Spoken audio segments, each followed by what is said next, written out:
Hello friends, welcome to our tutors. Now this is Drishti Bhartiya. Let us we talk about one of the major topic, what are the states of matter, and its related 20 questions in Hindi with their Hindi explanations. So guys, this is very most important topic for exams like UPSC, MPPSC, SI, SSC, Railway, CGL, CJ, SSCGL and other competitive examination point of view. So guys, अगर आपने अभी तक channel को subscribe नहीं किया हो so please subscribe my channel, like this video and also share this video with your friends and love ones. So guys, let us we talk about today's let's discuss about the topic. आज हम state of material या पदार्थ की अवस्था से related जितने भी important questions हैं हम सारे बारी बारी से डिस्कस करेंगे. अब बात पदार्थ की है तो हमें पता होना चाहिए state of material states of matter पे ही निर्भर करते हैं. तो हमें पता होना चाहिए हमारे वातावरण में 3 इंपॉर्टेंट स्टेट्स ऑफ मैटर हैं, जैसे सॉलिड, ठोस, लिक्विड, द्रव्य और गैस. हमें तीनों याद रखना है. So we talk about the first question.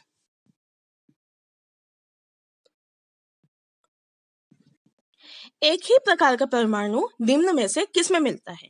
So option is खनिज यौगिक में, बी खनिज मिश्रण में, सी प्राकृतिक तत्व में, डी कोई भी नहीं. सो आंसर इज खनिज यौगिक में या कंपाउंड में. तो हमें पता होना चाहिए कि परमाणु या हम परमाणु की अगर बात करें तो हमें पता होना चाहिए कि हाइड्रोजन जो एक गैसियस कंपाउंड है इसे हम खनिज यौगिक या हम एक कंपाउंड में बना सकते हैं. इंपॉर्टेंट है, याद रखना है. Now question number 2. 2 या 2 से अधिक शुद्ध पदार्थों के मात्रा के विचार से एक निश्चित अनुपात में संयोग करने से पद क्या बनता है? तो हमें पता होना चाहिए कि तत्व, यौगिक, मिश्रण और ठोस जिस तरीके से है वैसे ही हमें पता होना चाहिए कि हम किसी भी एक से ज्यादा पदार्थ को मिलाते हैं तो हमें एक मिश्रण या मिक्सचर मिलता है. याद रखना है हमें. तत्व एलिमेंट होगा, यौगिक एक कंपाउंड को बोल सकते हैं हम, और मिश्रण जो है ये एक मिक्सचर 2 या 2 से अधिक पदार्थ सब्सटेंस या हम 2 अलग कंपाउंड को कंपोजिट करते हैं या मिलाते हैं तो हमें एक जो है मिक्सचर मिलता है. And D is solid. तो जैसा कि हमें पता है ठोस जिसे हम कहते हैं. Now question number 3. 2 या 2 से अधिक शुद्ध पदार्थ को किसी भी अनुपात में मिला देने से क्या बनता है? तो हमें पता होना चाहिए कि प्योर कंपाउंड या शुद्ध पदार्थ या प्योर सब्सटेंस जो होते हैं एक से ज्यादा 2 या 2 से अधिक की बात है. तो हमें पता होना चाहिए 2 या 2 से अधिक अगर मिक्सचर कंपाउंड होंगे तो हम उन्हें कंपाउंड कहेंगे या यौगिक कहेंगे. तो आंसर है यौगिक. जैसा कि हमें पता है कि प्योर गोल्ड, अगर हम 2 प्योर गोल्ड, प्योर बहुत ही ज्यादा थीन होता है और थीन होने के साथ साथ ही क्या करता है कि प्योर गोल्ड जो है वो हमें एज अ कंपाउंड मिलता है.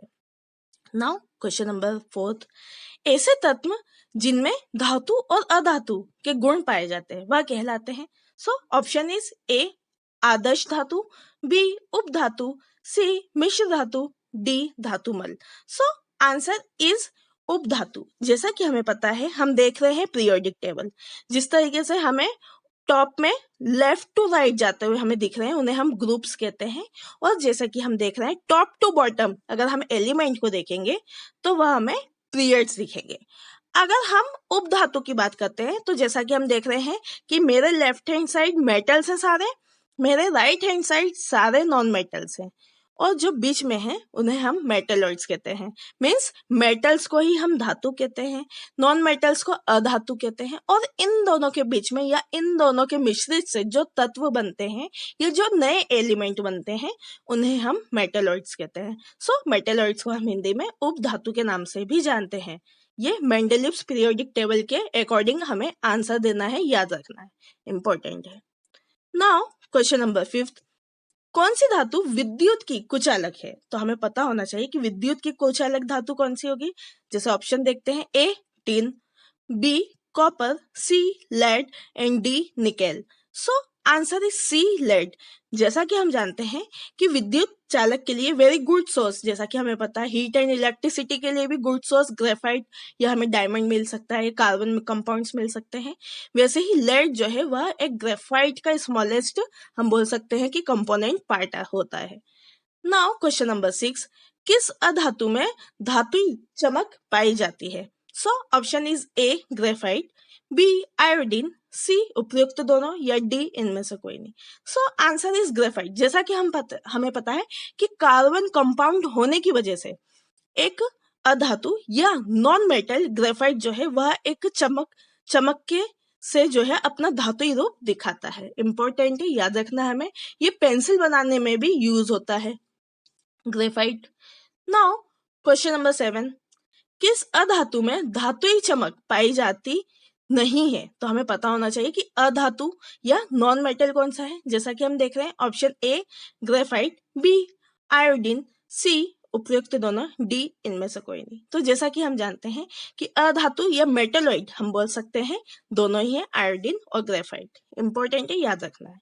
नाउ क्वेश्चन नंबर 8, निम्न में से किस उपधातु है? तो हमें पता होना चाहिए निम्न में से कौन सी उपधातु है। तो ऑप्शन देखते हैं। पहले उपधातु की बात है, मीन्स मेटलॉइड की बात है, तो हमें पता होना चाहिए कि हम पीरियोडिक टेबल के हिसाब से ही आंसर देंगे। पहले ऑप्शन चेक करते हैं। Option A arsenic, B antimony, C bismuth, D ये सभी। सो आंसर इज सभी है। इंपॉर्टेंट है, क्यों? क्योंकि मेटल्स और मेटलॉइड्स मिलके या दोनों की तरह रिएक्ट करने वाले या दोनों की तरह जो है हमें केमिकल या फिजिकल नेचर हमें दोनों में दिखता है, तो हम उन्हें मेटलॉइड कहते हैं। They act as metal as well as non metal. ये एक धातु और एक अधातु की तरह जो है प्राकृतिक व्यवहार करते हैं, याद रखना है हमें। नाउ क्वेश्चन नंबर 9, निम्न में से कौन सा एक यौगिक है? अब बात यौगिक की है तो हमें पता होना चाहिए कि यौगिक हम एक कंपाउंड को कह रहे थे। तो हम देखते हैं ऑप्शन ए वायु, बी पारा, C ozone, D ammonia. So answer is ammonia. जैसा कि हम देख रहे हैं अमोनिया को हम NH3 भी बोलते हैं। अमोनिया का केमिकल नेम NH3 है। हमें NH3 का या बैंड स्ट्रक्चर दिया है, तो हमें NH3 का बैंड स्ट्रक्चर देना है। किस तरीके से जो है हमें 3 हाइड्रोजन एक नाइट्रोजन के लोन पेयर से अटैच है, जिसे हम अमोनिया कह रहे हैं, और ये अमोनिया गैस का फॉर्मूला है। नाउ क्वेश्चन नंबर 10, जल एक यौगिक है क्योंकि हमें पता होना चाहिए कि जल एक कंपाउंड भी है, क्योंकि देखते हैं बिकॉज पहली चीज तो ये है कि बात जल की, तो हमें पता होना चाहिए जल 3 स्तर पे या 3 स्टेट ऑफ मैटर पे भी एप्लीकेबल होता है, जैसे सॉलिड, लिक्विड और गैस। अगर हम सॉलिड की बात करें तो इम्पोर्टेंट एग्जांपल इसका आइस या बर्फ है। अगर हम लिक्विड की बात करें तो ये वाटर के फॉर्म में हो सकता है, और अगर हम इसे गैस की तरह बात करें तो ये एक वेपर या इवेपोरेट प्रोसेस के थ्रू ये क्या हो सकता है, उड़ सकता है हवा में, हवा से रिएक्ट कर सकता है, एयर से रिएक्ट कर सकता है। सो ऑप्शन देख लेते हैं। ऑप्शन ए, यह ठोस, द्रव्य और गैस तीनों रूप में पाया जाता है। बी, इसमें हाइड्रोजन और ऑक्सीजन होता है। सी, इसमें रासायनिक बंधों में जुड़े 2 भिन्न तत्व होते हैं। डी, यह रासायनिक स्थानों द्वारा 2 सरल पदार्थों में तोड़ा जा सकता है। सो आंसर इज ए, यह एक ठोस, द्रव्य और गैस तीनों रूप में पाया जाता है। इंपॉर्टेंट है, याद रखना है। नाउ क्वेश्चन नंबर 11, सही उत्तर का चयन करना है। अब हमें एक कार्बन कंपाउंड दिख रहा है। अगर हम कार्बन कंपाउंड की बात करें तो हमें डायमंड दिख रहा है। डायमंड एक ऑक्टागोनल स्ट्रक्चर है, ये कार्बन कंपाउंड में होता है ऑक्टागोनल, जिसमें हमें 8 साइड्स दिखती हैं। अब बात हमें देखना है कि किस तरीके से कौन कौन से कंपाउंड जो हैं और कौन कौन से सब्सटेंस जो हैं एक पर्टिकुलर, जैसे हीरा, संगमरमर, बालू और मार्क में इम्पोर्टेंट है। अब बात हीरा की करें तो हमें पता होना चाहिए हीरा के लिए कार्बन तत्व या कार्बन एलिमेंट से बनता है हीरा। बात हम संगमरमर की करें तो संगमरमर जो है हमें कैल्शियम एलिमेंट से मिलेगा ना। हम देखें बालू, तो बालू जो है हमें सिलिकॉन एलिमेंट से मिलेगा। और डी जो है मार्क जो है हमें एल्यूमिनियम एलिमेंट से मिलेगा। इसमें एल्यूमिनियम होता है मार्क में, बालू में सिलिकॉन होता है, संगमरमर में कैल्शियम होता है और हीरे में कार्बन होता है। So option is B, B correct है। इंपॉर्टेंट है, याद रखना है। नाउ क्वेश्चन नंबर 12, निम्न में से किस पदार्थ में ऑक्सीजन नहीं है? अब हमें पदार्थ का बताना है कि किस में ऑक्सीजन नहीं है। ऑप्शन ए सीमेंट, बी रेत, सी मिट्टी का तेल और डी कांच। अब ऑक्सीजन की बात है तो हमें पता होना चाहिए कि ऑक्सीजन जो होता है, ऑक्सीजन की प्रेजेंस में कौन सी चीज बर्न हो सकती। तो अगर ऑक्सीजन की प्रेजेंस में बर्न होता तो हमें, अगर हम केरोसिन ऑयल की बात करें या हमें मिट्टी का तेल या केरोसिन ऑयल की बात करें, हम इसमें जब तक फायर नहीं लगाएंगे, जब तक हम इसमें आग नहीं लगाएंगे, ये नहीं चलेगा।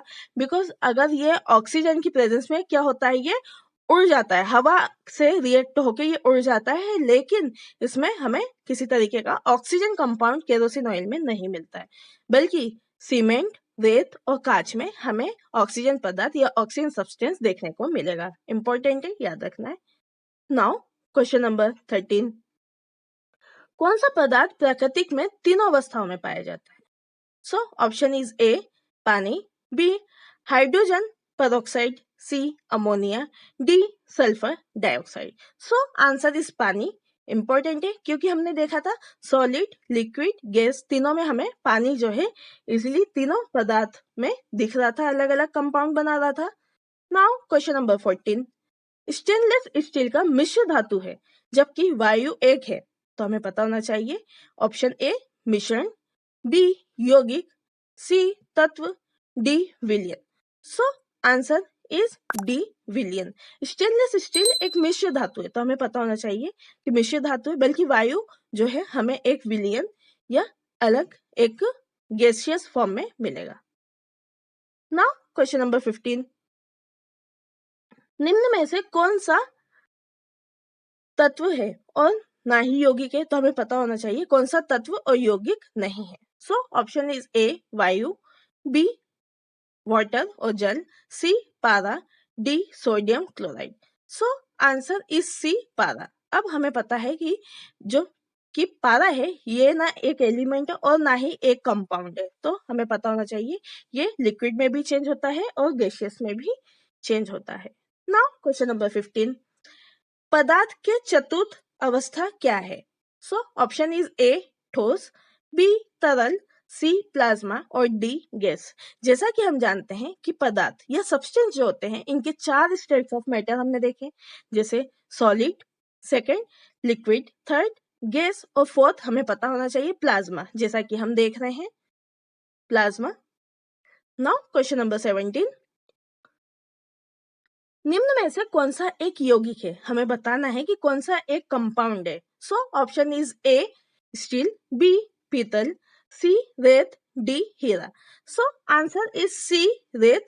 जैसा कि हम जानते हैं सिलिका ऑक्साइड जो होता है, सिलिकॉन ऑक्साइड हमें रेत के अंदर मिलता है, जैसा कि हम पहले भी डिस्कस कर चुके हैं, और ये सीमेंट रेत में हमें इजीली देखने को मिलता है as a compound. Now question number 18,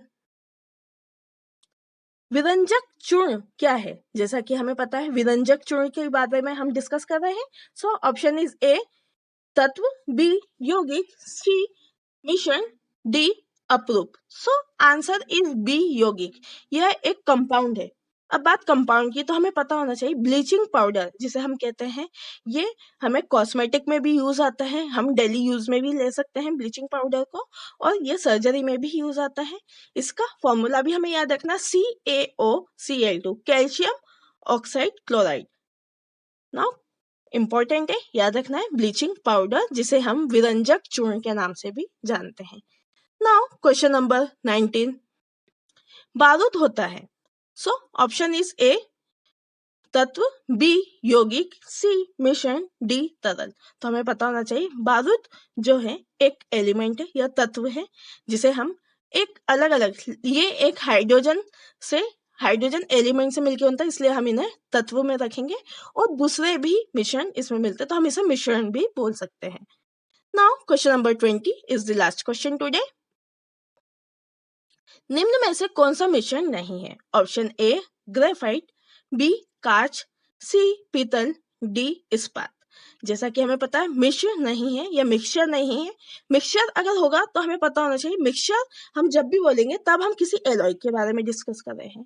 जैसा कि हमें पता है ग्रेफाइट जो है एलॉय नहीं है। ग्रेफाइट हमें एज अ कंपाउंड मिल सकता है, इसके अंदर लेड भी मिल सकता है हमें।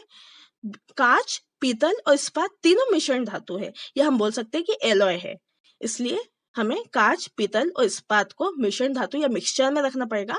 और ग्रेफाइट एक कंपाउंड है या कार्बन कंपाउंड के अंदर भी हम इसे रख सकते हैं, जो चमकदार भी होता है। इम्पोर्टेंट है, याद रखना है। So guys, I hope guys आपको आज का वीडियो बहुत अच्छा लगा होगा। सो प्लीज़ इसे लाइक करिएगा, शेयर करिएगा अपने दोस्तों के साथ। और अगर आपको कोई भी डाउट हो सो आप कमेंट सेक्शन में भी लिख सकते हैं। और अगर आपको वीडियो से रिलेटेड कोई भी डाउट हो या किसी और टॉपिक को पढ़ना हो सो आप हमसे फेसबुक, इंस्टा, ट्विटर और अब स्टडी मटेरियल से रिलेटेड अगर आपकी कोई भी क्वेरी हो तो आप टेलीग्राम से भी हमसे ज्वाइन हो सकते हैं। So our contact number is 9424570979। Thanks for watching this video. Your support is our power. फिर मिलते हैं एक नए वीडियो के साथ। तब तक के लिए जय हिंद, जय भारत, धन्यवाद।